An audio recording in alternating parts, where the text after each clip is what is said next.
May lumabas ka, hindi ka makita mo. Doon ka sa kabila, doon hindi ka makita.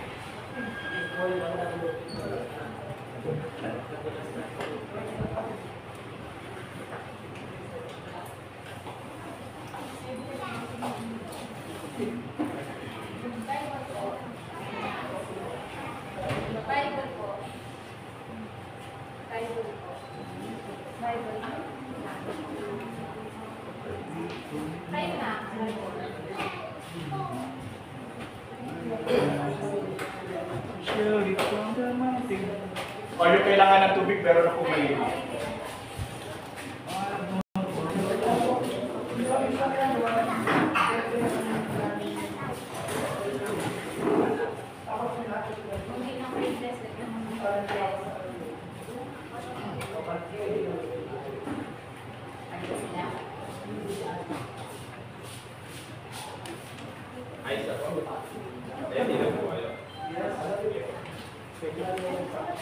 start po tayo continue po sa number 18 or yung pang-18 talinghaga po. Ang talinghaga ng mabuting Samaritano. Ang talinghaga ng mabuting Samaritano or Parable of the Good Samaritan. May kita po ito sa Lucas, Kabanata 10, talata 30 hanggang 37. Lucas, Kabanata 10, talata 30 hanggang 37. Sabi po dito, ang talinaga po ng mabuting Samaritano ay nagpapakita ng kahalagahan ng pagmamahal ng kapwa. Ang Samaritano na tumulong sa taong sugatan, may usod kayo doon, hindi ka makikita. ng pagmamahal at pagkakamawa. Samantala, ang pari at levita na lumagpas lamang ay sumisidulog sa kawalan ng lupain. Usod pa, hindi ka kita. Okay, sino nakakaalala sa inyo dito sa talinghaga ng Samaritano? Anong nangyari dito? Dinaanan lang ng mga levita, pari, tapos iba. Pero yung Samaritano, dinala sa kaway. Okay, anong diferensya nung nauna at saka anong diferensya ng Samaritano? Ang levita kasi mga naglilipot ka sa Lord. Ang mga Levita, normally ito yung mga pare. Opo. Yung Levita kasi sa tribal group, out of the 12 tribes, yung tribe ni Levites, yun ang mga pare. So ibig sabihin, nung nakita doon ng mga Levita, yung nandoon na may sakit na yon, yung may problema na yon, hindi nila tinulungan. Ano pa yung sumunod? Sino pa yung dumaan? Bukod sa Levita. Sino? Tingnan nyo nga kung sino dumaan. Levita, pari, levita din. Oh, mga pare kasi Levita pare yun. Sino pa? Ano pa yung mga dumaan? Hindi pa siya Levites lang din. Oh, yun lang po sa Levites. Anyway, so ibig sabihin itong mga tao to, they are supposed to be the one to take care because these are the people who are doing spiritual things and supposed to be doing good works. Pero ang nangyari, hindi man lamang nila pinansin, hindi man lang nila tinulungan. Pero sino ang tumulong? Samaritan. Now, sino yung Samaritan? Makasalanan ng tingin nila. Okay, yung mga Samaritano kasi, they consider these people as the outcast of society. Itong mga taong ito, hindi nila ibinibilang na malinis kasi ito yung mga Hudyo na kung saan ay nag-adhere doon sa teachings ng Hellenistic culture. When you say Hellenistic culture, ito yung Greek culture, ano? Now, remember that the Greek culture, kalaban ng mga Hudyo yan kasi yun yung nag-conquer sa kanila. So itong mga Hudyo na to, they embrace the Hellenistic culture kasi nakita nila maganda yung kultura ng mga Griego. So they embraced it. Now, ang naging panuntunan doon, kapag ikaw naman ay Hudyo na nag-embrace ka ng Greek culture, ang tawag sa iyo ay Samaritans because itong mga taong ito, nilagay nila sa isang lugar lamang, kinuntay nila sa isang lugar, doon lang sila nakatira sama-sama. Just the same yung mga Chinese nung araw ng Spanish time, kinonsentrate lahat ng Chinese doon sa Binondo. Remember, yung mga Chinese, kaya nakita nyo yung mga Chinese nandiyan sa Binondo? Kasi during the Spanish time, kinonsentrate lahat ng Chinese doon sa Binondo. Actually, ang tawag yan ay Binondok. Yung Binondo was formerly Binondok. Yan ang tawag yan. So, yung mga Chinese concentrated doon kasi yung mga Chinese na yan, there was a time during the time na Limahong, gusto nilang i-overthrow yung yung mga Spanish kasi masyadong sa taxes, tinatax masyado yung mga Chinese. So there was a time, so ginawa ng mga Spanish, kinonquer nila yung mga Chinese, ang daming napatay diyan. So inilagay nila doon sa Binondok o Binondo ngayon. Just the same dito, yung mga Samaritans, nilagay nila doon sa isang lugar, doon sa Samaritans, doon sa lugar na yon, kinontain sila doon para hindi sila makakontaminate ng other Jewish people. When you say Samaritan kasi, kapag ang Samaritano dumaan yan at tinamaan ng Hudyo ng anino, just the shadow of the Samaritan people, itong mga Hellenistic na to, obligado ang Hudyo na maligo. They have to take a bath. Ganon ang kanilang tingin sa mga Samaritans. Now this time, nakita natin dito na itong taong ito, supposed to be na tulungan ng mga so-called mga godly people, yung pang-tao na consider nila na kung saan ay madumi, masama, siya pa yung tumulong. Now, hindi lang siya tumulong. Anong ginawa niya? Anong ginawa ng Samaritan na to? Dinala doon sa bahay at sinabi doon sa natao doon, gamutin niyo siya at kung magkano man ang gastusin na inyong naubos, babayaran ko. So this is a parable of the Samaritan showing that ipinapakita ng Panginoon dito kung ano yung condition or the kind of manners that a person should be doing. Anong klaseng pag-uugali ba meron ka? At sino yung dapat na nakita natin kung minsan. Sometimes we think that people are bad or worse, and yet nakita natin at the end of the day, sila pala yung maayos. Di ba? So, ang pinapakita dito, so huwag kang magtatangi ng tao. No? Huwag kang mamili ng tao. Kasi hindi yun nakalulugod sa Diyos. That is why Jesus Christ made that parable and pinakita niya itong incident na ito to show to us na hindi tayo dapat mag-consider or mamili ng tao. Whether kahit ano pa man yan, dapat kinakailangan ng tulong, dapat ay tulungan. Normally kasi meron tayong biases sa katawan natin, di ba? May mga biases tayo na kapag hindi natin kursunada yung tao, hindi natin tutulungan yan. Di ba? Parang ako, nung isang araw, nasira yung motorsiklo ko, pinagkakakon ko. Sabi ko, kailangan ko ng plastic na malaki. Doon sa tapat, nagtitinda ng ukay-ukay. Sabi ko, doon kayo kumuha, tanong nyo nga doon kung meron, ayaw nilang lumapit. Kasi sabi lang, hindi namin gusto yung ugali niya. So, sometimes, ganun yung po natin, meron tayong mga biases. But being a practicing Christians, remember this, the word is practicing Christians, we should not do the attitude of discriminations. We do not discriminate. Okay? Again, sige. Tingnan natin kung ano pa yan. May labas ka nga, hindi ka makita rin. Next, Okay. Yeah. Number 19. Ang talinghaga ng walang kabuluhang mayaman. Ang talinghaga ng walang kabuluhang mayaman. Or the parable of the rich fool. May kita po ito sa Lucas, Kabanata 12, talata 16 hanggang 21. Lucas, Kabanata 12, talata 16 hanggang 21.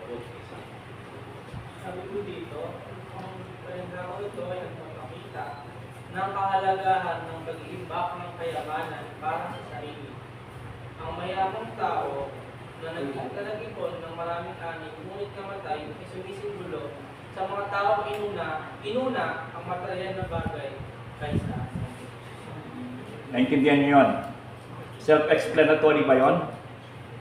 Na itong rich man na to, rich fool man, ang inuna niya ay kayamanan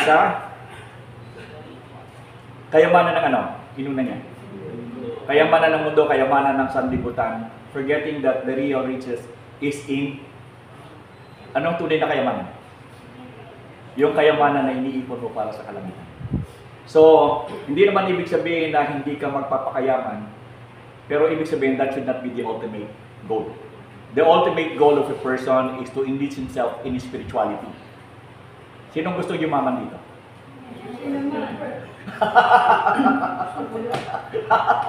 Akala ko, walang magsasabing hindi. Gusto ko mayaman lang ako sa langit. Okay, open-minded ako. Gusto ko rin yumaman. Kasi syempre, iba rin yung nagagawa ng pera. But there is no problem.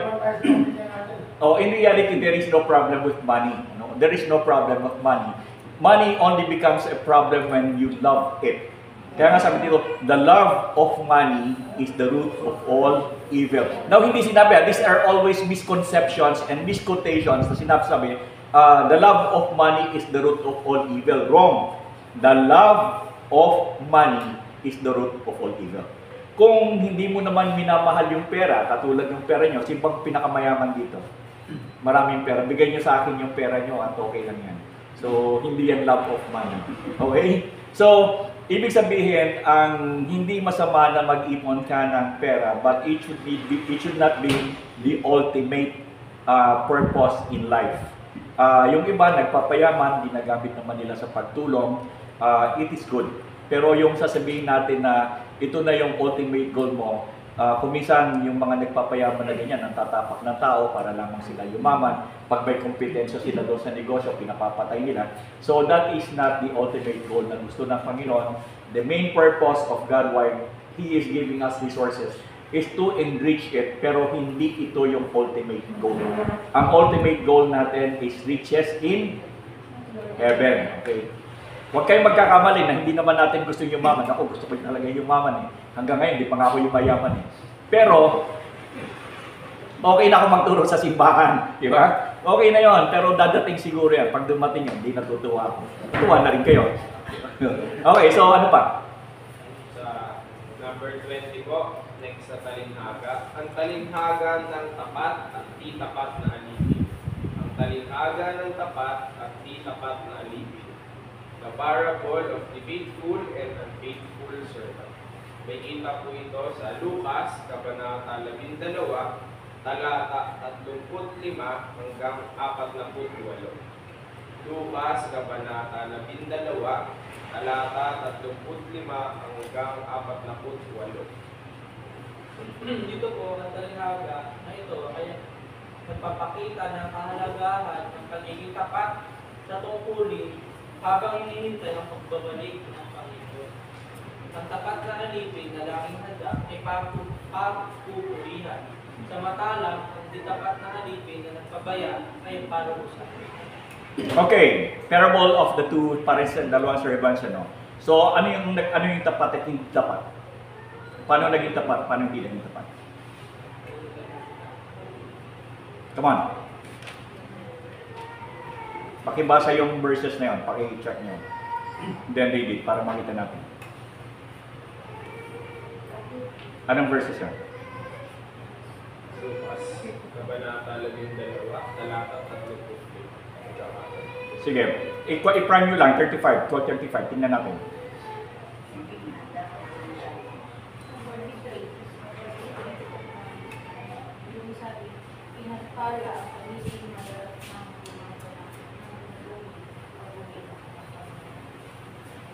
Ano ang fun? Ano ang insidente dyan? Yung dalawang alipin na yan, binigyan ng Panginoon ng, anong ginawa nila? Ano ang okasyon? Ano ang insidente?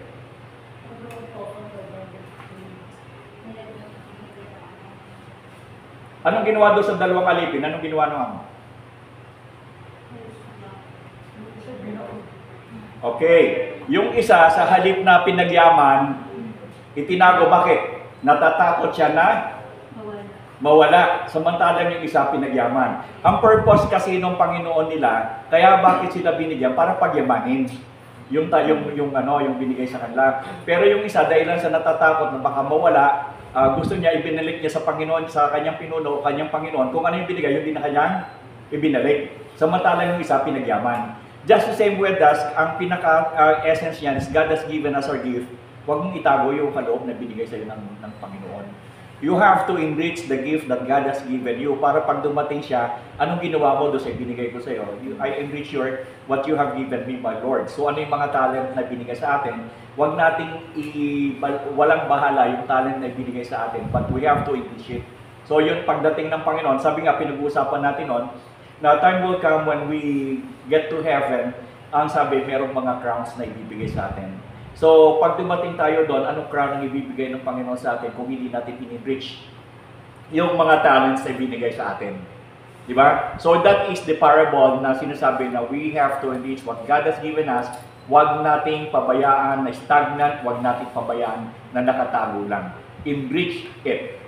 So, Alam ninyo sa sarili nyo kung ano yung mga talent ninyo, then yung talent ninyong yon, pagyamanin ninyo. Try to find the way where how you can enrich the talent. Ano yung paraan para mag-enrich ng talent? Practice. Practice your talent. Katulad ng dalawang yan. Pa-practice niya yung dalawang yan. Practice yan. Ano pa? Ano pa ang kinakailangan mong gawin to enrich your talent?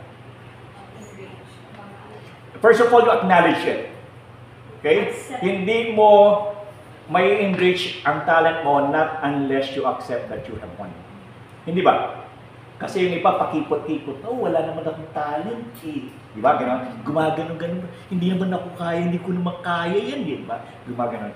Pero wag ka, pag pinahanap mo ng drop, di ba? So, you have to accept that God has given you a talent. Walang bawat isa sa atin dito na hindi binigyan ng Diyos ng kaloob ng talent. Wala. Lahat tayo meron. And, ang sabi natin, first of all, you have to accept that you have it, and then find kung ano to, and then enrich it. Ganun lang yun. Sige ba? Basa. Sumunod po na talinhaga. Ang talinhaga ng di makatarungang katiwala. Ang talinhaga ng di makatarungang katiwala, or the parable of the unjust steward. May kita po ito sa Lucas, Kabanata 16, talata 1 hanggang 13. Lucas, Kabanata 16, talata 1 hanggang 13. Unjust steward. Ano yung steward? Ha? Kati? Wala. Pero pag yung steward ay hindi mabuti, anong tawag doon? Kati? Waldas. May katiwala yung katiwaldas siya. Sige, sige.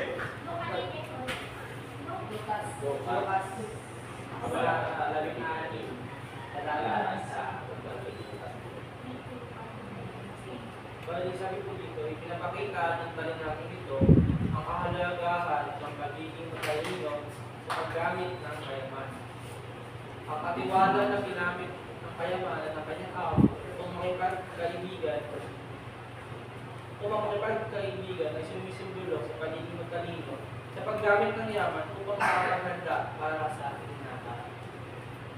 Normally, yun nga, mayroong mga talent na binibigyan Diyos sa atin. And you have to do it diligently. Meron namang iba na, in fact, like for example, yung mga binibigyan ng nagiging ano sila eh, yung overbearing kumisan, di ba? Halimbawa, nabigyan ka ng Panginoon ng magandang kaloob. Instead of doing it for the goodness of everyone, parang naging narcissist ka, yung parang ang tingin mo sa sarili mo is you're good to the extent that putting the others down. Ano? So, kung binigyan tayo ng Panginoon ng kaloob, yan ay binigay ng Diyos sa atin bilang biyaya. Ano? And we have to do it, sabihin natin, in accordance with the grace of God. Now remember, kung ito'y biyaya ng Diyos, hindi ito ayon sa iyong kakayahan, hindi ito nakuha sa iyong kagalingan, but ito ay nanggaling sa kabutihan ng Diyos. So you should never use whatever you have to oppress other people or to put yourself better than the others. Makita niyo yan? So, whatever you have, whatever gift that you have or God has given you, always function and do it with humility. Di ba? Huwag tayong minsan kung nabigyan na tayo ng kaloob, tingin natin tayo na yung pinakamagaling sa lahat. Parang ako, no?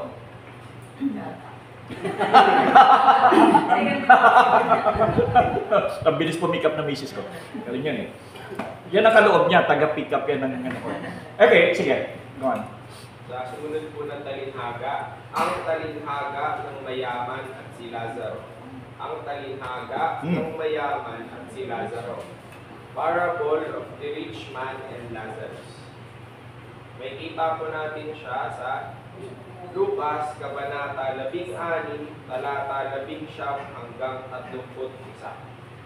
Lucas, Kabanata 16, talata 11 hanggang 31. sabi ko dito, na pinapakita ng talinhagang ito ang pagkakaiba ng kapalaran ng mayaman at ng mahirap sa kabilang buhay. Ang mayamang tao na hindi tumulong kay Lazaro ay napunta sa impyerno, samantalang si Lazaro ay napunta sa piling ni Abraham. Ipinapakita nito ang kalagahan ng pagmamalasakit. Okay, itong incident na ito is, remember that Jesus Christ was not crucified yet, and Jesus Christ was not risen from the dead yet, right? Therefore, wala pang heaven. Diba? Wala pang langit eh. Kasi hindi pa namamatay ang Panginoon. So, in that incident, wala pang langit. Nasaan daw si Lazarus? Nasa Abraham's bosom. Okay, Abraham's bosom. Okay, pagkatapos, yung isa naman ay nandoon sa saan? Sa torment place. Now, ito, bibigyan ko lang kayo ng sample, kasi ito mga highly theological pa, pero bigyan ko kayo ng sample. Ang sabi diyan ay pumunta sa either Hades or Sheol. Now, when you go sa myth ng Greek, si Hades, siya yung goddess ng, sino si Hades? God of the underworld, di ba? So nakita natin dito, even the Bible is using yung mga ibang salita ng Greek na ginagamit nila sa Hades. While Hades, when you look at it, Hades is the god of the underworld. Pero ginagamit ng Bible yan. Now, ito yung tinatawag na syncretism. Syncretism. Yung syncretism kasi, or syncretismo, ginagamit nila yung mga, halimbawa katulad sa Greek na Hades, it talks about hell. Pero ito sa mga nagta-translate, inilalapat nila ito, but basically it's wrong. Pero ngayon, sabi nga, kung hindi ka aware doon sa system of syncretism, mamamali ka kasi when you say Hades, it is a Greek of the underworld. Pero ang tinutukoy dito is yung place of torment. Kaya lang doon sa translations nga, nandoon yung tinatawag na syncretism. That is why, kaya nga dito sinasabi na kinakailangan yung mga talagang tao na nag-aaral ng Biblia, yung mga theologians. Kasi if you're not a theologian, sometimes akala mo regular yan o ordinary yan, but unknowingly, doon sa etymology, when you say etymology, pinagmumulan ng salita, it is wrong. Naintindihan niyo ako? That is why, if you are a teacher of the scriptures, you have to be very, very careful in teaching, especially when you're studying it, because there is syncretism. Kaya halimbawa, when we were in the seminary kami, sa New Testament and Old Testament, talata yan, bawat verse by verse pinag-aaralan namin yan. Bawat naniwala kayo. Yung bawat verse niyan, iniisa-isa yan. Kasi nga, if you will not do that, mamimiss mo sometimes yung syncretism. Kaya kami, halimbawa ako, in my case, alam ko kung alin doon yung inserted syncretism. So, yun, ang ginagawa naman doon, we explain. Like, for example, Hades or Sheol, so it is a syncretism of a tormented place. So, ang nangyari dito, yung mayaman na papunta doon sa place of torment, samantalang si Lazarus went to Abraham's bosom. Considering by the time in the Old Testament, wala pa ang resurrection si Jesus Christ, hindi pa namamatay. So nandun siya sa Abraham's bosom. Now, Abraham's bosom is not hell, it's not like a paradise. Kung saan yon, we do not know.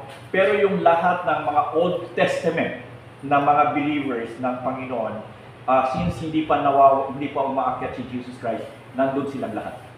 That is why when Jesus Christ on the third day, yung 3 araw ng kanyang pagkamatay, yung 3 yon, ang sabi ng scriptures, bumaba ang Panginoon doon sa Abraham's bosom. At nung mag-resurrect siya, kasama lahat yun, yung Old Testament saints. Okay, so yun yung reason ng yung Abraham's bosom. Okay, so nakita natin dito, the difference was that yung mayaman ay pinairal yung kanyang pagiging mayaman, pero nakita natin dito na kung minsan, hindi naman ibig sabihin kung mayaman ka, hindi ka napupunta sa langit eh. Pero most likely, ang chances ng mga mayayaman is maliit ang porsyento. Because instead of trusting God, they are trusting their wealth. And they are trusting their capabilities of doing kasi meron silang kaya. Ay yung mga mahihirap, kung mahirap ka na, nagmamayabang ka pa, ewan ko saan ka talaga pupunta. But basically, nakita natin ang mga mahihirap, helpless sila, and the only help that they could afford is to go to the Lord. So yun yung nangyari doon kay Lazaro at saka kay doon sa mayaman. Ano sabi ng mayaman kay sa Panginoon? Ano sabi niya? Panginoon, si Lazaro daw ay, anong gagawin ni Lazaro? Yung kanyang, tapos, ilagay doon sa kanyang, ganun talaga siguro kahirap doon, ganun kainit. Kasi even for the rich man to ask the Lord, sabi niya, kahit konti lang, hindi mo lang para lang kayusan yung aking yung pagkauhaw. And then, sabi ng Panginoon, there is a chasm or chasm, na ibig sabihin, meron daw paghihiwalay yung lugar ng mga makasalanan at saka yung, sabihin natin mga parurusahan at saka yung lugar na kung saan pinagpala ng Diyos. So, ibig sabihin, hindi daw pwedeng magsama yung dalawa. At yung nandito, hindi pwedeng pumunta rito, yung nandito, hindi pwedeng pumunta ron. Ang tanong lang, saan kayo naroon? Di ba? Hindi kayo pwedeng pumunta sa amin, ha? Diyan lang kayo, dito kami. So, ganoon yung sinasabi. The parable speaks of a rich man, a full rich man, and Lazarus. Yun yung event na nangyari doon. Sige. Sumunod pong talinghaga. Ang talinghaga ng 10 mina. May age po. Ang talinghaga ng 10 mina. May age po sa Hindu. Parable of the 10 minas. Mas makikita po siya sa Lucas, Kabanata 11, talata 11 hanggang 27. Lucas, Kabanata 11, talata 11 hanggang 27. Sabi po dito, ipinapakita ng talinghagang ito ang kahalagahan ng pagiging tapat sa mga ipinagkatiwala ng Diyos. Ang mga alipin na ginamit ng kanilang mina at pinalago ito ay pinupuri ng kanilang amo. Samantala ang alipin na nagtago ng kanyang mina ay pinarusa. So, the same pa rin yan, no? It keeps on going. It talks about how you use the talent that God has given you. Paulit-ulit na sinasabi ng Panginoon, huwag mong itago ang pinagkaloob na kakayahan ng Diyos sa iyo. Alam niyo, I'm always with the KOJC kasi almost every day nandoon ako sa KOJC kasi ako yung nag-go doon. Tatawa nga ako kilala na pala ako kasi pag tinignan niyo sa YouTube yung mukha ko, andun lang yung mukha ko sa YouTube. Tapos minsan ako pumunta doon sa isang lugar. Sabi niya, parang pamilya kayo sir. Saan kayo pupunta? Sa Liwas? Kayo yung sasalita kasi napapanood din ako sa YouTube. Okay, ang dami ngayon kasi yung mga tawag dito, yung mga vlogger, yung aking question tungkol sa Mindanao, china-chop nila, tapos nilalagyan nila ng mga caption sa ilalim. Sabi ko, pag Monday or Tuesday, pakiusap naman doon sa mga vlogger, wag namang negative ang ilagay nyo daw kasi baka magugur ako. But it's now being in the sa YouTube, makita nyo na mostly naka-flash because yung aking issue tungkol doon sa pagpasok ng mga pulis na kinukot-kot nila yung doon, sabi nila yung daw si Kibuloy daw nandun sa ilalim ng lupa, but I was trying to challenge it because kami, alam namin kung paano yung system. So, kinakapitalize naman ng mga vlogger para kumita sila. Sabi ko nga doon, kung ayun naman mga vloggers, bigyan nyo naman kami ng pera, yung kaming mga content maker kasi kumikita kayo sa amin. Anyway, so nandun doon yan, ang pinag-usapan, discuss natin doon sa, anong ko natin? Yung mind. So, ano pa rin yan So, it keeps on talking about enriching what you have. And wag nating itago. The Lord Jesus Christ keeps on telling us on and on and on in the parable and keeps on reminding us, wag ninyong itago. Now, ito pala naalala ko. Yung KOGC, ang dami nila doon, lalo na yung mga babae, nakausap ko noong one morning. Sabi ko, anong ginagawa? Mga madre daw sila. Pero yung pala, they decided to commit themselves na trabaho lang para sa Panginoon. Mga kabataan ko. So, even makikita nyo doon, ang dami nilang mga manggagawa. These are the people who committed themselves into sharing the Word of God. Unfortunately, Judas goat. Sayang. Pero makita nila yung dedication nila, iniwanan nila kanilang pamilya, ang magulang, ang pag-aaral, just to teach the word of the kingdom. Ang tinuturo ay the kingdom. Pero ang problema natin doon sa kingdom nila, ang kanilang Diyos, Kibuloy, is the Son of God and He is God Himself. So, nakita natin dito na these people, in spite of, to us kasi, sa atin, ang understanding natin wrong sila. Pero sa understanding naman nila, wrong tayo. That is why I'm talking to them and I'm telling them that belief is a persuasion. Belief is a persuasion, meaning, hindi mo po pwedeng sabihin sa isang tao na mali ka o mali ka because belief is persuasion or religion is persuasion. When you say persuasion, ito yung niyakap ko eh. Di ba? Katulad ninyo, ang niyakap ninyo itong katuruan dito sa Blessed. Katulad lang ang niyakap ng Manila ay yung katuruan ni Kibuloy. Now, who are we to say that kung anong niyakap ko ay mali o tama?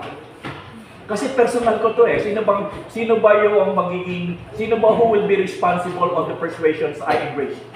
Sino? Sino ang who will be the one responsible for the persuasions he embraced? Sino ang responsible? Siya mismo. Kung kung ang persuasion ko ganito at ito ang aking niyapos, ang may responsibilidad sa persuasion ko, whether it is right or wrong, it will be me. And God will judge me on my persuasion. Paano kung persuasion, sabi mo, tama ka, pero pala sa Panginoon mali?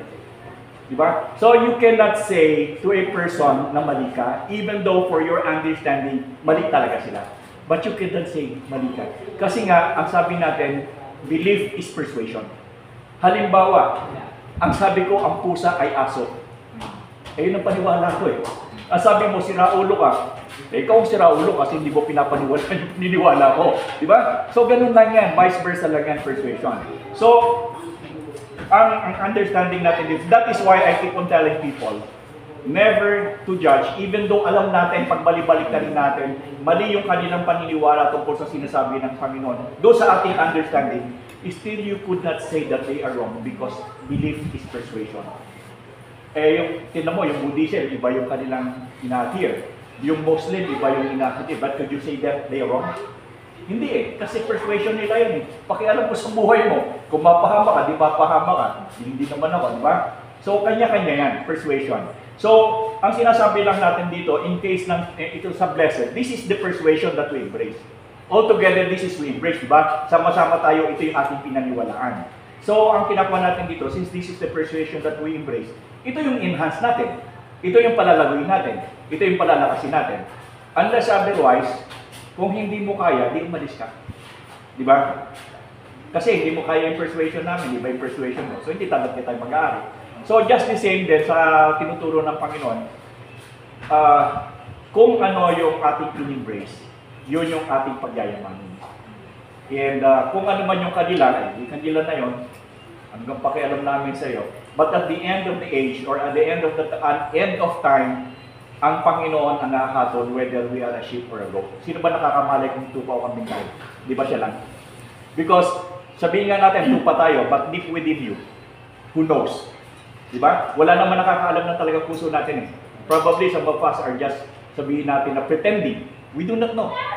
Di ba? So at the end of the day, it will only be the Lord who will know how to judge us. So hindi tayo po pwedeng magsabi na ganun ka. Hindi natin pwedeng gawin. So, always, sabi ko nga doon, always put yourself not better than the others. Always put yourself, yung mas mababa ka, yung iba ay mas marunong sa'yo. Always put yourself doon sa point of humility. At doon nakita natin doon merong incident doon yung nakita niya yung sugatan nandoon. Tapos nilampasan, pero yung sa Samaritan. Alam niyo ganito yan. Merong incident na the same din. Only to find out na yung palang taong yun is very rich. Kaya lang nagkaroon ng incident na kung saan actually babae ito, the poor woman was into an incident na hindi niya maiwasan na hold up siya and everything. So wala talaga siya snacking. Tapos nung sumakay siya ng bus, pinaalis siya kasi wala siyang maibayad. But there was a poor boy. Meron isang bata na meron siyang konting pera na binigay ng parents siya para doon sa kanyang pangkain. And ang sabi ng batang ito, I will just pay the woman. You know, yung babae para lang makasakay. Only to find out na yung pala, napakayaman pala nun. Kaya pala wala siyang pera kasi nga, na-mold siya. Yung na-mold siya, tapos everything ginawa sa kanya. Tapos pag gusto na niyang umuwi, hindi siya pasakayin kasi wala nga siyang pera, madumi siya. Yung pala kaya siya madumi, yung na-mold, yung pala ay napakayaman. So, ang nangyari nung malaman ng ama, pinuntahan yung bata.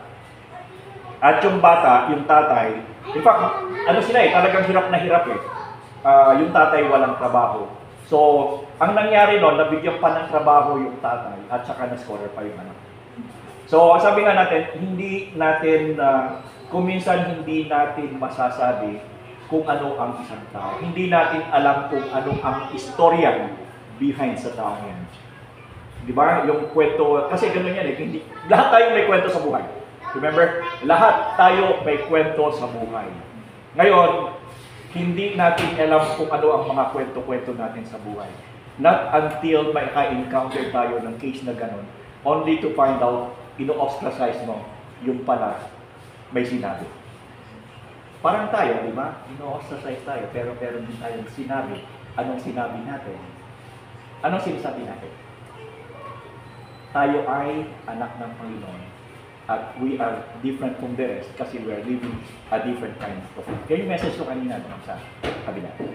Okay, haba na nun Sa sumunod po ng verse 24, ang talinghaga ay matandang alak bagong sisiglan. Ang talinghaga ay matandang alak bagong sisiglan. Parable of the old and new wineskins. May kita po ito sa may kita po ito sa Mateo, Kabanata, Siyam, talata 17. May kita po siya sa Mateo, Siyam, talata 17. Pinapakita ng kalinhaga ito ang kahalagahan ng pagiging bukas sa mga bagong bagay na ipinapahayag ng Diyos. Ang bagong alak ay nilalagay sa bagong sidlan ay sumisimbolo sa bagong paturuan ni Jesus na hindi maaaring ipilit sa lumang pagkalinhaga. Okay.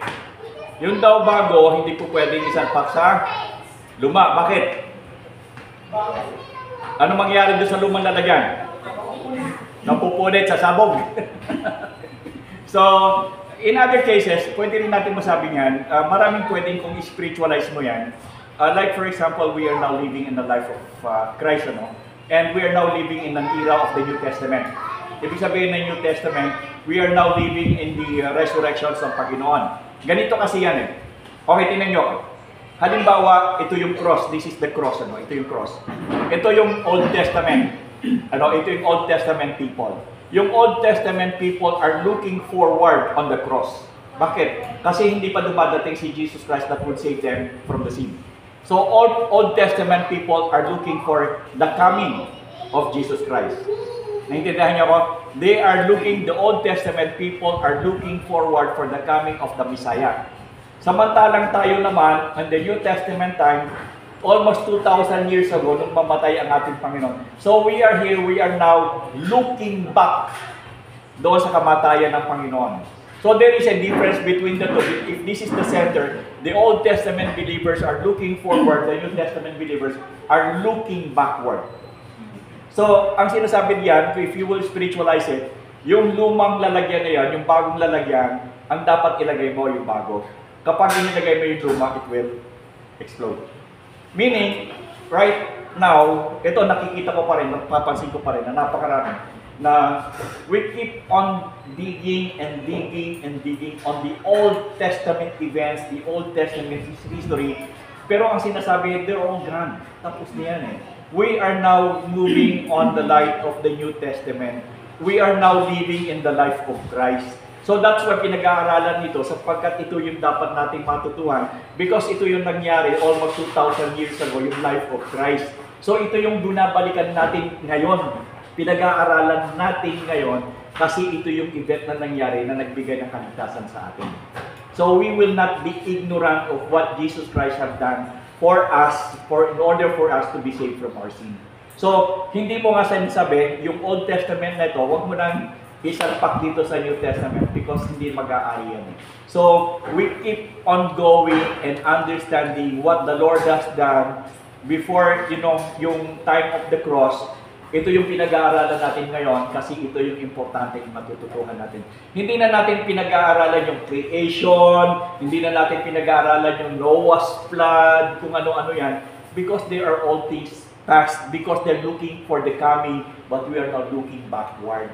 So ito na yung pinag-aaralan natin ngayon, ano ba yung nangyari doon sa Panginoon. And hindi na natin, bakit mo pa pag-aaralan si David? Bakit mo pa pag-aaralan kung sino-sino? Hindi naman yun ang dapat natin pagtuunan ng pansin sapagkat we are now living in the time of Jesus Christ. Ito yung, kaya nga, Christianity. Di ba? Ang pinag-aaralan natin ay life of Christ. Ito yung nagbibigay ng kaligtasan sa atin. Kaya minsan ako, hindi naman ako napofrustrate kasi ito yung alam nila eh. Keep on teaching about the Old Testament sa pulpito. You're gone. Concentrate on what Jesus Christ has done. That is why, anong sabi niya sa Matthew 28:18-20? Ano sabi doon? Go ye therefore and Make disciples of all nations. teaching them Observe. to observe what? All the commandments. What all that I have? Command. Oh, kanino? Kay Christ. This is the teaching we should observe what Christ has done. Kaya lang sabi ko, why these people keep on teaching and preaching the Old Testament? Hindi naman yung pinatuturo sa atin. Acts 1:8. Anong Acts 1:8? Acts 1:8. Acts 1:8, come on! Anong Acts 1:8? Aki. Acts 1:8 lang Pakibasa. Mga Gawa 1:8. Ngunit pagdating ng banal na Espiritu sa inyo, bibigyan niya kayo ng makapangyarihan at ipapahayag ninyo ang mga bagay tungkol sa akin mula dito sa Jerusalem hanggang sa buong Judea at Samaria at hanggang sa buong mundo. Ano yung papahayagin dito sa pulpito? Sino yung papahayagin? Anong sabi niya? Ang ipapahayag ninyo ay si Kristo. Yan ang sinasabi. At yan ang bilin. Di ba? That is why ako, hindi na lang ako umiimig kapag naririnig ko ang mga pulpito, ang pinangangaral ay lumang tipan. Basahin nyo nga yung Acts 1:8. Bago umakyat ang Panginoon, ang sinasabi niya, ako ang iaaral ninyo. Hindi kung ano paman. See? Comprende, señores, señoras? Sí, señoritos? Sí, señoritas? All scriptures gospel is useful to either oral not sharing the gospel, because this is the power of God that brings salvation to them. O yung pang salvation, yung Old Testament.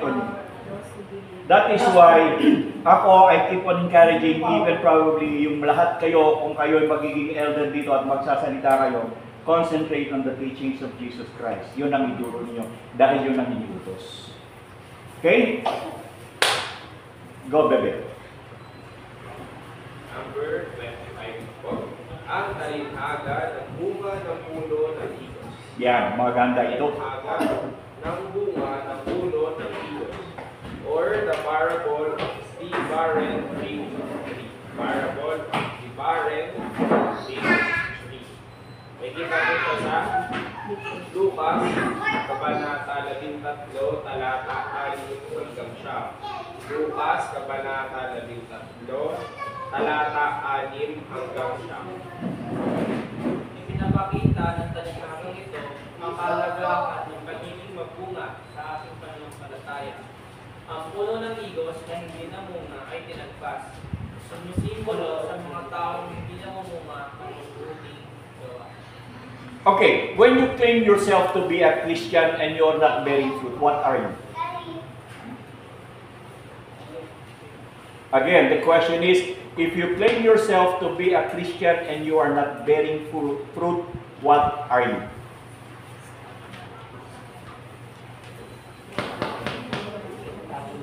What are you? You are a pretender. You are not a real Christian. You are not really a follower of Jesus Christ. Because when you become a Christian, therefore if anyone is in Christ, he is a new creation.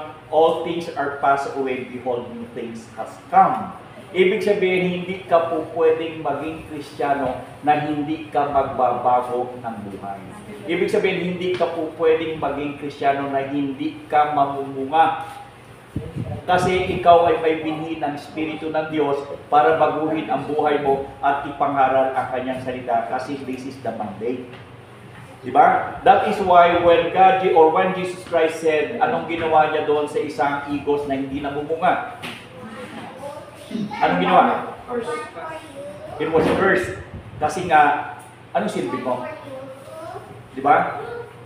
Kapag ikaw ay hindi namumunga, anong silbi? Di ba? Pang-dekorasyon ka lang. So, nakita natin dito. But of course, we know na hindi ito nangyayari sa atin because we are not pretenders. We are not an egos na hindi namumunga. Dahilan sa walang isang tunay na mananampalataya na hindi mamumunga kasi ang binhi ng Diyos ang nandoon sa atin. Hindi ba? Naintindihan niyo yun?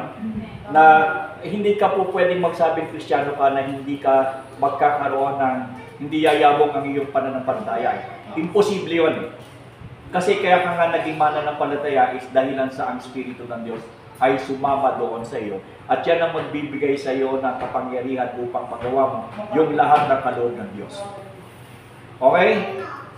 Again, comprende, señores y señoras? Sí, señor. Okay, sige.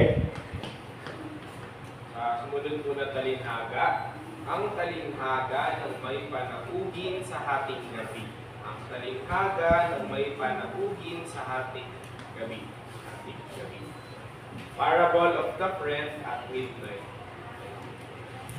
May kita po siya sa Lucas, Kabanata 11, talata 5 hanggang 8. Lucas, Kabanata 11, talata 5 hanggang 8. Sinasabi po dito na pinapakita ng talinhagang ito ang kahalagahan ng pagiging mapilit sa pananalapi. Ang kaibigan na humihingi ng tinapay sa ating gabi ay binigyan dahil sa kanyang pagpupumilit, sumisimbolo sa pagiging mataga sa pananalapi. Anong sabi ng Panginoon patungkol sa pananalangin?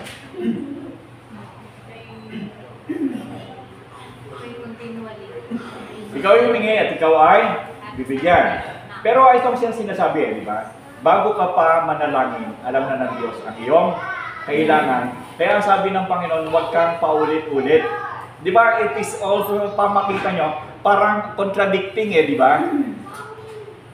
Di ba ang sabi ng Panginoon, kung ikaw ay mananalangin, huwag kang manalangin ng paulit-ulit dahil hindi ka pa man humihingi, alam na ng Diyos ang iyong kailangan. But in this case, persistent prayer. Ang sinasabi ng Panginoon, He even blessed the man for being persistent in prayer.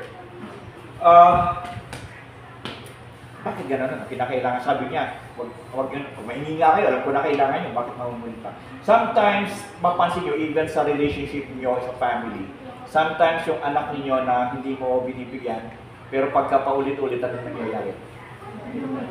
Nakukulit.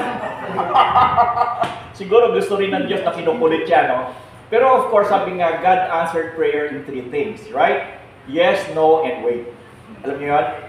Ang Panginoon ay sumasagot sa panalangin sa pamamagitan ng 3 bagay. Ito na, maghintay at hindi pwede. Di ba? Kung alam ng Diyos na ang hinihingi mo ay makasasama sa iyo, hindi niya ibibigay. So always remember that when you pray, tingnan ninyo kung yung ipinapanalangin nyo ay makakabuti o makakasama sa inyo. Because if God knew that what you're asking will be hazardous on you, God will never give it.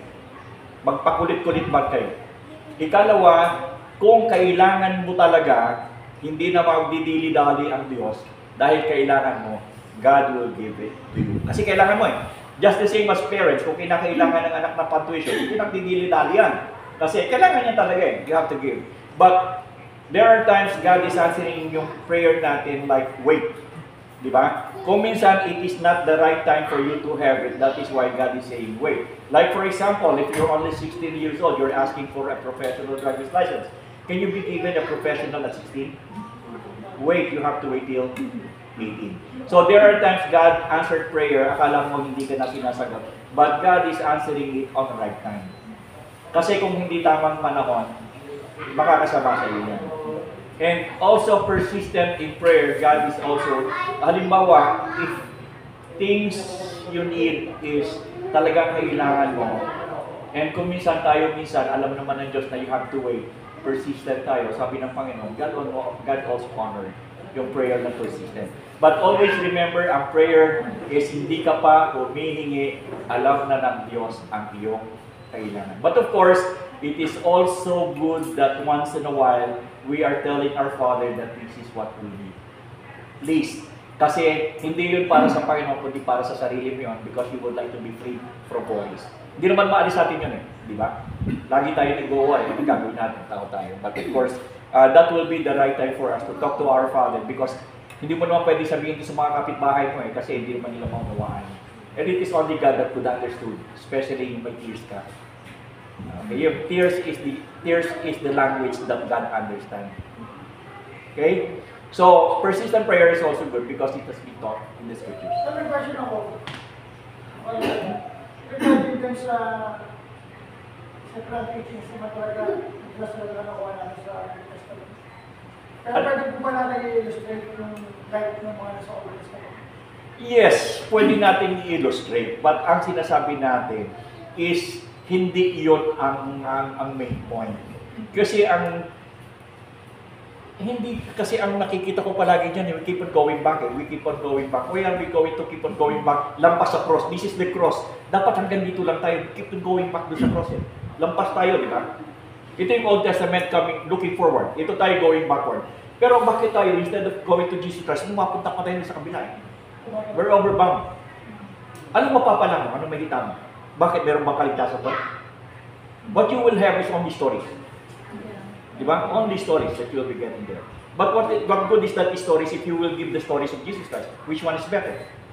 Bakit yung magpagod doon sa story na wala namang pakinabang samantalang dito meron? Yun ang point ko eh. So, stick on Jesus Christ. I'm not saying na hindi masama na magkaroon ng understanding of the Old Testament. Pero, why waste your time? Why waste your time? Waste your time in teaching who Jesus Christ is. Kasi hindi tayo Judaist, we are Christian. Remember? Hindi ho tayo Judaismo, tayo ay Christianismo. So, anong pakialam natin doon sa kanila? Concentrate on Jesus Christ. Kita niyo ko, meron ba kayo narinig sa akin ng luma? Because we are Christians at ito yung ating pinaniniwalaan. So, dito tayo mag-concentrate. Hindi pa nga natin alam ito, titira ka na doon sa kabila. Di ba? Nagmamaster ka doon eh. Alam nyo bang definition of fanatic? Who knows the definition of fanatics? Huwag mo nang tingnan dyan, kaya ko na yan, huwag mo nang Google. Fanatic is a person majoring in minor, that's a simple. When you major on minor, you're fanatic. Kasi nagdadalubhasa ka doon sa naman hindi mo dapat pagdalubhasan. Nagdadalubhasa ka sa napakaliit na bagay na wala namang kwenta. Then you're fanatics. Maraming ganyan eh. Nagdadalubhasa sa pagsamba sa mga santo-santo. Ganyan. Hindi yan ang dapat mong i-worship. Yung Panginoon na hindi nakikita sa pamamagitan ng pananampalataya. Hindi ba? Why will you major on minor if you can major on major? So, stop being fanatics. Concentrate on the teachings of the Lord. Embrace it and practice it. Diba? Ang salvation sa Old Testament, faith pa rin, diba? Wala. They have to, kasi walang salvation kasi sa Old Testament eh. When you look at the scriptures sa Old Testament, walang kaligtasan yan. Ito ba yung ginawang halimbawa ang mga Old Testament people sa Hebrew by their faith? Yung pagbibigay ng example sa Hebrew about yung the whole faith. Actually, question na ba lang ito? The whole of faith, yung mga tao ng pananampalataya doon sa Hebrew, di ba? Sila ang magulungan sa larangan ng theology na ang kaligtasan daw sa Old Testament na kailangan ng mga pupugin doon sa Lord. Which is no one can. Walang pwedeng taong maligtas sa pamamagitan ng 10 kautusan sapagkat walang makaka-perfect niyan. So ang nangyari lang natin dito, nakita natin si Abraham's bosom, nakita natin doon na maraming saints doon na dinala ng Panginoon papunta doon sa langit after nung mamatay siya doon sa ikatlong araw, di ba? So ibig sabihin, nung sa lumang tipan, walang langit na pinupunta doon, they go to Abraham's bosom. Yung dalawang kasam, di ba? Merong masama at saka mabuti. Doon lang sila pumupunta. Doon sila pumupunta. Pagkatapos nung dumating ang Panginoon, kinuha sila doon. So, pero ang question dito, ano ba yung hope nila? But of course, during the time... Isinilay kasi doon ng author, o doon ang anonymous yung author niya. Pero pinakita ko yung by faith of Abraham, Enoch, or any Old Testament people na their hope or their salvation sa their faith. Eh, yung kasing Hebrew kasi very questionable yung pandon eh. Though of course, tinatanggap natin yan. Pero makita mo, meron bang sinabi na, when you study the Old Testament, wala ka namang makikita kay Abraham na si Abraham na nampalataya eh. But of course, nandoon yung kanyang tiwala sa Panginoon. That there is existence. Ito. Doon sa Old Testament, merong existence of the Almighty.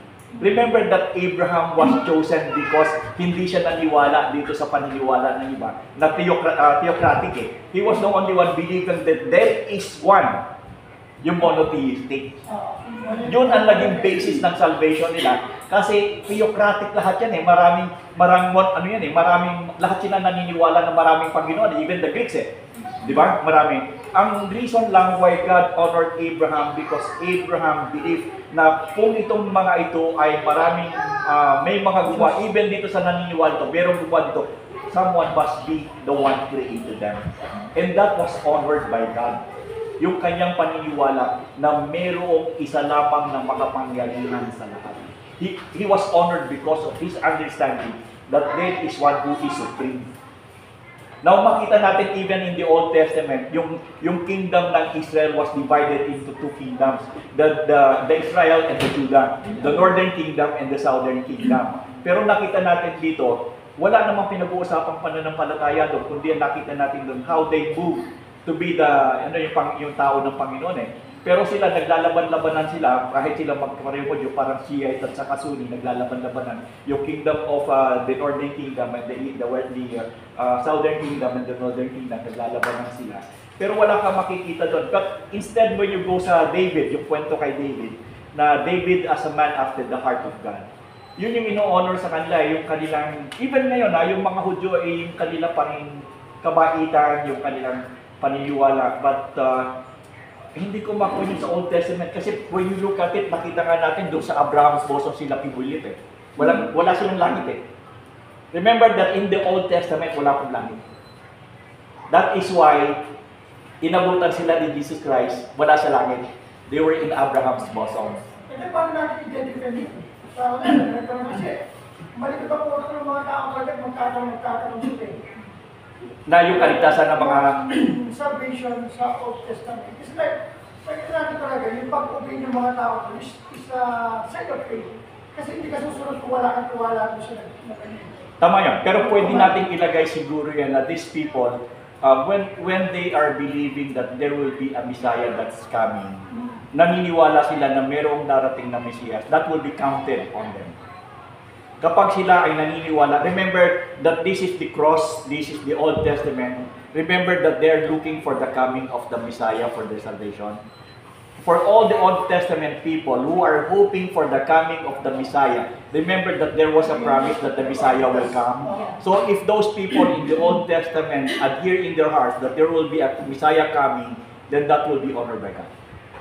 If they hope that the Messiah will come.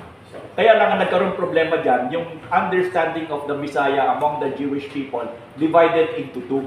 Yung isa naniniwala na spiritual Messiah, yung isa ay political Messiah. But dominantly among the Israelites, naniniwala sila sa political Messiah. But for those people who believe, or Israelites who believe, the coming of the spiritual Messiah, which is Jesus Christ, that would be honored. Kasi hindi lahat ng Hudyo naniniwala sa spiritual Messiah. Dominantly political Messiah. At iba rin na sabihin natin na ang salvation sa Old Testament ay hindi faith. O Hoping. walang problema kung faith ang kinagawa natin. Pwede rin kasi, when you say faith kasi, by definition ng faith is paniniwala sa mga bagay na darating na hindi inaasahan mo eh. That is what is being defined, ano? So, as long as people in the Old Testament believe that the Messiah will come, spiritual Messiah will come, then it will be gain favor sa Panginoon. But like what I said, when you say kasi ang issue ng Israel, Nalilito ako na kaya tinatanong ko yun.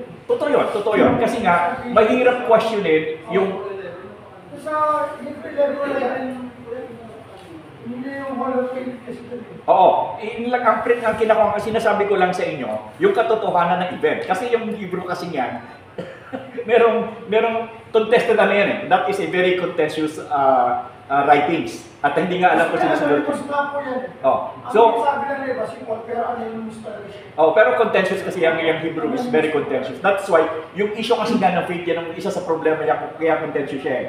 Kasi nga, ini-issue niya dyan yung faith ang pananapakakapagligtas sa mga Hudyo. Pero wala namang faith yung mga Hudyo eh. That is why it is contentious. Wala namang faith. Pero ang sinasabi natin dito, as long as these people believe that there will be a spiritual Messiah that will come, it will serve to them as a salvation. When you say expecting, that could also be considered as faith. Di ba? Kaya lang, ang sinasabi natin dito, hindi lahat ng mga Hudyo ay naniniwala sa coming of their Messiah. Because until now, the Jewish people are still waiting for the coming of the political Messiah. The Jew that will free them from fear against all nations. Na sila yung magiging, kasi binabalak ko sila ng mga Hudyo hanggang sa ngayon, maging hari sila ulit sa buong mundo. Kasi dalawa lang ang tao, according to them, Hudyo at hindi Hudyo. Tayo, hindi tayo Hudyo, kaya ang tawag sa atin, Hintil. Ano ang Hintil? Tawag sa atin, Hintil, meron tawag sa atin eh. Actually, yung translation ng tawag nila sa atin is tayo ay baka. Goyim. Okay. The Jews are calling us Goyim. Kung hindi ka Hudyo, ang tawag sila sa'yo, hanggang ngayon, ang tawag na sa'yo, Goyim ka. When you say Goyim, baka. Ewan ko bakit baka tawag din sa atin. So, ganun yun. That is why very contentious siya. Ang sinasabi natin, we as a New Testament believer, maswerte pa nga tayo, mapalad tayo, because we never had an issue with Jesus Christ. Sila may issue. Tayo wala tayong issue. Ang issue natin kay Jesus Christ, whether we believe or not, sila hindi, may issue siya. Tunay ba siya o hindi? So, kaya nga sinasabi ko, stick on it. Stick on the New Testament. Kasi maswerte pa tayo, wala tayong issue sa Panginoon. Sila hanggang ngayon, meron pa. Meron pa silang issue. So, the question about salvations of the Old Testament, hindi ako makapag-comment because I do not know. But one thing I know is that when Jesus Christ was on the third day, pumunta siya doon sa Abraham's bosom, nandoon yung iba. Tama ka, tayo ng buhay si Christ, sabi ko, parang yung nasa lugar na yun, parang nabuhay muli. Oh, dinala niya yun eh. Oh, dinala niya yun eh. Oh. Pero lang sa gospel. Ganito na lang gawin natin. Ganito na lang gawin. Sa susunod na linggo, I will try to seek more. Ano kasi hindi ko binibigyan ng diin yan. But since ini-issue niya, sabi, tingnan ko kung ano magagawa ko. Anyway, sige. Basa. Malapit na tayo matapos. Haba natin. Sa next po na talinhaga, ang talinhaga ng mayamang hamal, ang talinhaga ng mayamang Di ba na-mention na natin yan? Di ba? Okay. or the parable of the rich fool. May kita po siya sa Lucas, Kabanata 12, talata 16 hanggang 21. Lucas, Kabanata 12, talata 16. Nabanggit ko yan. Lalampas natin i-count mo. Nag-double siguro ako dyan. Commission na nag-double yun. At least alam ko na po alin yung tatanggalin. Sige, i-edit ko na lang yun. Next po, na talinhaga at talinhaga ng nawawalang tupa. Ang talinhaga ng nawalang tupa. Parable of the lost sheep. May kita po siya sa Mateo, Kabanata 18, talata 12 hanggang 14. Mateo, Kabanata 18, talata 12 hanggang 14. Pinapakita ng talinhaga nito ang kahalagahan ng bawat isa sa mata ng Diyos. Ang pastor na iniwan ng siyam na tupa upang hanapin ang isang nawawala ay sumisimbolo sa pag-ibig ng Diyos sa bawat isa sa atin. Ano ibig sabihin? Dito sa simbahan ito, I hope na ang tao dito puro tupa. Walang kambing dito ha. baka may Judas goat dito. Okay, the Judas goat. Well anyway, ang pinag-uusapan dito lahat ay mga tupa. Tupa ito, we are talking about a sheep. Ang sabi dito, yung daw isang tupa, nung binilang ng pastor kulang, nawawala yung isa. So anong ginawa ng pastor? Iniwanan yung siyam na puwat siyam, hinanap yung isa. Anong ibig sabihin? Mahal ka ng Diyos. na nobody has to be neglected, nobody will be left around. This church must do the same. Walang may iwan at walang mawawala. And the pastor has they have to see to it na ang lahat ng miyembro is anong tawag dito? Counted. Katulad sa military, every time we do the formation and we ask them to come because baka may nawawala. And kapag nawawala ka, being the leader of the group, I will be responsible kapag may nawalan dyan. And in this church, pastors, responsibilidad ninyo kapag may nawala dito. Kaya pala na may visitation. Kaya may visitation. So, remember that ipinakita ng Panginoon dito na kapag merong isa sa kawan na nawawala, iiwanan ang lahat para hanapin ang isa. Ganyan kahalaga ang tupa. Ano yung pastor na wala? Siya maghanap. Yun lang. Alam mo, pag nawala yung pastor na yon, Judas goat yon. Kasi yung Judas goat yun yung tumatalon eh. Explain ko sa inyo ang Judas goat. Ganito yung Judas goat, ano. Alam nyo doon sa mga tupa, yung kawan ng tupa, meron silang hinahasak minsan na isang kambing. Hinahasak nila yung kambing na mag-ugaling tupa. So itong kambing na ito, ang ugaling niya, tupa siya. So ngayon, nagsasalita siya as tupa, kumikilos siya sa tupa, at sa katunayan siya pa yung namumuno sa mga tupa. Pero siya'y kambing. So, ang tawag doon ay Judas goat. Ano? Ngayon, itong Judas goat na to, ang ginagawa nito, pag huling panahon na, dadalhin niya yung lahat ng tupa, sumusunod sa kanya, pero dadalhin niya doon sa katayan. Doon sa katayan, doon niya dadalhin lahat yun. At pag nakapasok ng lahat sa katayan, tumatalon yan, tumatakbo, at umaalis. Nahiiwan sa katayan yung lahat ng tupa, siya nakaligtas, yun ang Judas goat. Kapag pastor, tumalon ka dito, Judas goat ka. Ito yung sinabi ng Jesus Christ, diba? Yung ang totoong pastor, pag dumating yung magnanakaw, hindi niya iwan yung Lumalaban. Kasi, hindi yan Judas goat eh. Talaga gram yun, sabihin natin. Pero bakit hindi itong pastor, pag dumating yung problems, iiwan niya ito. Kasi wala na siyang may tae. That's true. That's reality. Meron tayo. Kaya nga, alis na ako. Wala akong makikita ito. Pakibali nga na sungay. Pakilagari na sungay. Ganun talaga, no? So, Kaya totoo yan. Kaya malalaman niya, pag intention ng isang servant of God is yung pinumita, malalaman niya. Ang focus mo solid. So, yung sabi dito, ang tunay na pastor, kapag nawala ang isa, hanapin niya yan. Kapag hindi na yan naghanap at yan mismo ang nawala, may problema tayo dyan. Okay, so let's go. Next po is number 29. 28 na po pala to. Ang talinghaga ng nawawalang sa labing pilak. Ang talinghaga ng nawalang sa labing pilak. Parable of the lost coin. Nakita po siya sa Lucas, Kabanata 15, talata 8 hanggang 10. Lucas, Kabanata 15, talata 8 hanggang 10. Pinapakita ng talentong ito ang kasiyahan ng Diyos sa pagbabalik ng mga nawawala sa Kanya. Ang babae na naghahanap ng mga ng nawawalang sa lating pilak at nangalak ng ito ay ang babae na naghahanap ng nawawalang sa lating pilak at nagagalak ng ito'y matagpuan ay sumisimbolo sa kasiyahan ng Diyos sa pagbabalik ng mga makasalan. Okay, so ganun din, ang sabi ng Panginoon, the Lord is, sabihin natin na natutuwa, God is happy when yung hinahanap niya yung kabilang. That is why it's all yung sa atin, hanapin natin yung nawawala na kasama natin. Because God is saying that meron talaga nandiyan dyan sa labas, yung mga kasamahan natin, hindi lang natin nakikita. Same understanding tayo na parable.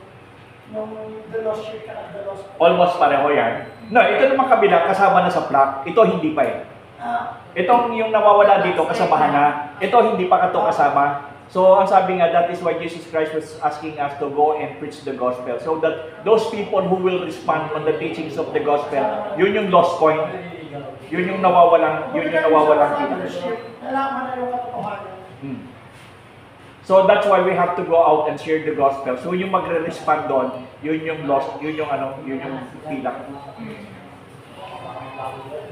Sige, malapit na. So, number 29, ang talinhaga ng alibughang anak. Ang talinhaga ng alibughang anak. Parable of the Prodigal Son. Nakita po siya sa Lucas, Kabanata 15, talata 11 hanggang 32.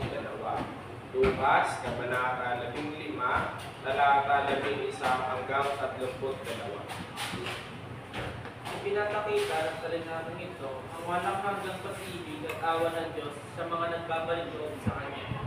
Ang mga ama na tinatanggap ang kanyang alibugang anak na nagbalik loob ay sumisimbolo sa Diyos na langit hanggang katao. Okay, anong issue dito? Anong issue?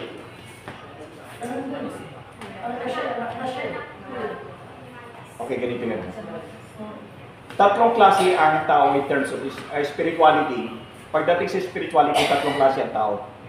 Tatlo. Remember, ano yung tatlong klase ng tao sa spirituality? Yung tinatawag na natural man. Yung natural man, ito yung regular na tao na kung saan walang pagkakakilala sa Panginoon. Kaya nga natural siya. Ngayon, yung isa, yung tinatawag na nakakilala sa Panginoon. Yung nakakilala sa Panginoon, ito yung tinatawag na spiritual man. Pero anong mangyayari kapag yung spiritual man bumalik sa pagiging natural? Anong tawag doon? Carnal. Okay? So, when you say a carnal, that is why yung nakikita natin dito, doon sa parable of the prodigal son, they belong to a family. Pero yung isang anak, umalis. So, instead of being spiritual, he decided to become a carnal. A carnal is not a natural. Dapat nyo maintindihan the difference between a natural person and a carnal person. A natural person is a person who has no knowledge of God. Even though he has a knowledge of God, hindi niya tinatanggap si Kristo bilang Panginoon na nagpapalitas. He has no spirit within him. The Spirit of God is not residing in him. He is a natural man. Pumunta kayo dyan sa labas. 86 million of the people in the Philippines basically are natural. Ibig sabihin, ito yung mga tao na walang pagkakilala sa Diyos.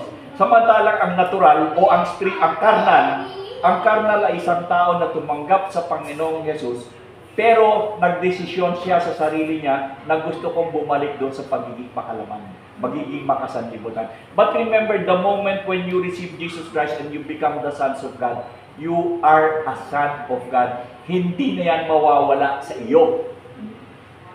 Ang Panginoon ay hindi na mawawala sa iyo. Ang iyong relationship with God will never be lost, only fellowship. The moment you become a Christian, you have a harmonious relationship with God. But once you become carnal, your relationship with God will no longer exist. Instead, ang mangyayari dito, your fellowship with Him will be broken. Your relationship is the same, but the fellowship will be broken. Doon sa carnal, wala namang relationship, walang fellowship. Ibig sabihin, kung ang apelido ko'y Cruz, lumayas ako sa aming bahay, namatay ako sa labas, anong apelido ko? Cruz pa rin. The same when you become a Christian and you believe in Jesus Christ, spirituality ang itinuturo natin. But sabi nga, merong panahon na dumarating na lumalabas tayo dun sa spirituality at tayo ay nagiging carnal. But it does not necessarily mean na nawala na yung pagiging anak mo ng Diyos. The same as the prodigal son. The same. That is why Jesus Christ was saying na He gave the story of the prodigal son because it could happen to a family that has a spirituality, but time will come, isa sa mga anak nila ay lalabas. But it does not necessarily mean na lumabas siya, hindi na siya kabilang sa pamilya. And God is saying that you pastors look for the sheep that is being missed. Yun eh.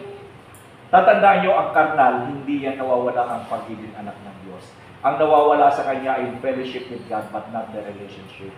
Ngayon, ang problema dyan ay nakakaawa ka sapagkat hindi mo na nararanasan ang pag-ibig ng Diyos.